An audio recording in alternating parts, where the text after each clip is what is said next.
అందరికీ నమస్కారం. నేను మీ Sangeetha. Welcome to mom Geetha steps. ఈరోజు కూడా ఒక మంచి ఇంట్రెస్టింగ్ టాపిక్తో మీ ముందుకు వచ్చేసాను. ఈరోజు మనం ఏం చూడబోతున్నామంటే కడుపులోని చిన్నారి బాయ్ లేదా గర్ల్, అబ్బాయా లేదా అమ్మాయి అని తెలుసుకోవడానికి అల్ట్రాసౌండ్స్ ఉపయోగపడతాయా? ఒకవేళ ఉపయోగపడే పని అయితే ఏ వారాలలో చేయించుకోవాలి, ఎలా పని చేస్తాయి, అసలు 100% మనం ప్రిడిక్ట్ చేయనవుతుందా లేదా అని వివరంగా ఈరోజు మనం తెలుసుకుందాం. అంతకంటే ముందు ఒకవేళ మీరు కనుక మన ఛానల్ మొదటిసారి చూస్తున్నట్లయితే తప్పకుండా మామ్ గీతా స్టెప్స్ని సబ్స్క్రైబ్ చేసుకోండి. సో ఇంకెందుకు ఆలస్యం, లెట్స్ స్టార్ట్ అవర్ వీడియో. గర్భధారణ సమయంలో కడుపులోని చిన్నారి అబ్బాయా లేదా అమ్మాయా అని తెలుసుకోవాలని ప్రతి ఒక్క గర్భవతికి వారి కుటుంబానికి కూడా ఎంతో ఆశ ఉంటుంది.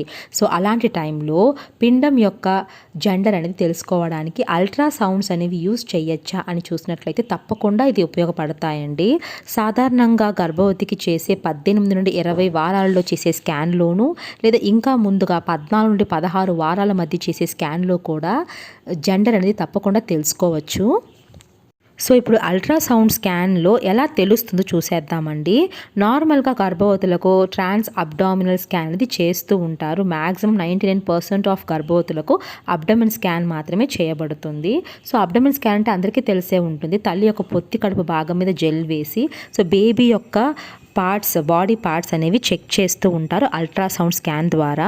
సో ఇలా చేస్తున్నప్పుడు చిన్నారి యొక్క జననేంద్రియాలు కూడా విజువలైజ్ చేయొచ్చు. అంటే బేబీ యొక్క జెండర్ పార్ట్స్ కూడా ఈ యొక్క స్కాన్లో తెలుసుకోవచ్చండి. నార్మల్గా మనం స్కాన్ చేస్తున్నప్పుడు చిన్నారి యొక్క దిగువ భాగాన గనక మనము చెక్ చేశారు అంటే వారు స్కాన్ ద్వారా మ్యాక్సిమం మనము బేబీ యొక్క జెండర్ అనేది అంచనా వేయవచ్చు. ఇప్పుడు మనం అల్ట్రాసౌండ్ ద్వారా మనం జెండర్ తెలుసుకోవాలంటే దాని యొక్క అక్యురసీ ఎలా ఉంటుందని చూసినట్లయితే సాధారణంగా అయితే దీని యొక్క అక్యురసీ అల్ట్రాసౌండ్ ద్వారా అయితే మ్యాక్సిమం మనం తెలుసుకోవచ్చండి. సాధారణంగా 18 నుండి 20 వారాల మధ్య కనుక మీరు స్కాన్ తీయించుకున్నారు అంటే దాని యొక్క బేబీ జెండర్ అనేది చాలా వరకు మ్యాక్సిమం మనము గెస్ చేయొచ్చు. అయితే ముందుగా చేస్తే మాత్రము కొంచెం తక్కువగానే అక్యురసీ ఉంటుంది. అంటే మనం స్పష్టంగా చెప్పలేము.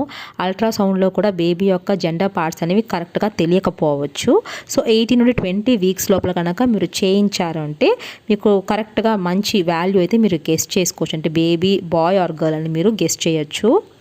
కానీ ఫ్రెండ్స్, కొన్నిసార్లు అల్ట్రాసౌండ్ చేస్తున్నప్పుడు బేబీ కరెక్ట్ పొజిషన్లో లేకపోయినా, బేబీకి అడ్డుగా బొడ్డు తాడు అనేది ఉన్నా, సో ఇలాంటి రీజన్స్ ఉన్నప్పుడు కరెక్ట్గా జెండర్ పార్ట్స్ అనేవి తెలుసుకోలేకపోవచ్చు. అలాంటప్పుడు డాక్టర్ కనుక మనకు జెండర్ ప్రిడిక్షన్ చేయాలి అంటే కొంచెం కష్టతరమే అవుతుంది.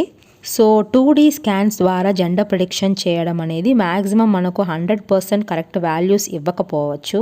సో అలాంటి టైంలో మీరు డాక్టర్స్తో డిస్కస్ చేసి 3D 4D అల్ట్రాసౌండ్ స్కాన్స్ లాంటివి మీరు తీయించుకుంటే మీకు ఎక్కువగా అంటే మ్యాక్సిమంగా మీరు ప్రిడిక్ట్ చేయొచ్చు అనమాట ఉండేది బాయ్ ఆర్ గర్ల్ అని.